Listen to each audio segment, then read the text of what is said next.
మాయమ్మ ఇల్లు పైలంజుడు తల్లి మాయమ్మ బతుకు గోరామాయ చేత గోరామాయ చేసేదేమీ లేక సంచారం పోతుండ బతుకు తెరువు కానీ అమ్మ మాయమ్మ బొంబాయి పోతుండ తల్లి మాయమ్మ తల్లి అంట సార్ చేతగాన్ని తల్లి కొడుక మల్లయ్య ముసలపాలు నాది బిడ్డ మల్లయ్య నన్నిడిసిపోవద్దు కొడుక మల్లయ్య ఊరిడిసిపోవద్దు బిడ్డ మల్లయ్య పత్తి చెల్లా ఉన్న పెద్ద కొడుక జరా పైనామజీ పోరా చెల్లెల్ని తీసుకొని రారా అంటే పత్తి చేను పెట్టినట్ట సార్ నోటికొచ్చిన చేను ఎండియేదాడా కండలిల్లు మిగిలినే ఓయమ్మ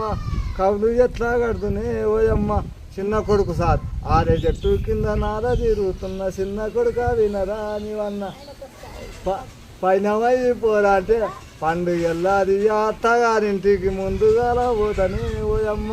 ఏడ తీసుకొస్తానే చెల్లెన్న ఇక లాస్ట్కి ఎవరు పోనే ఎవరు తోలుకరాదు మరి ఊరు ఎందుకు సార్ ఎట్లున్నది అంతేనా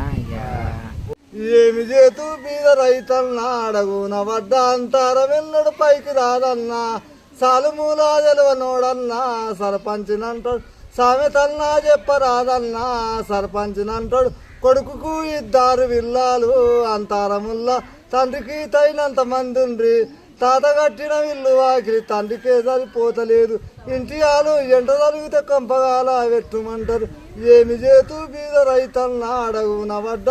అంతారమెన్నడు పైకి రాదన్నా బాట బాగా లేదు చూడన్నా అంతారముల్లా ఆనకాలం నడవరాదన్నా బీదరాని వ్యక్తులంతా ఇంటికిద్దరు పోటీ చేతురు కుర్రమావిడుండలీకే కుక్కిడి గుడి సంత లేదు ఏమి చేతు బీద రైతన్నా అడగున వడ్డ అంతారమెన్నడు పైకి రాదని మరి ఈ ఊరు ఎందుకు సార్ ఇట్లుండదు బోసిపోయినూరు ఈ ఊరు పోయి అక్కడ అచ్చంపేటలో మళ్ళీ వడాలి సార్ నేను దలుచుకుంటే ఈ ఊరు ఉండకూడదు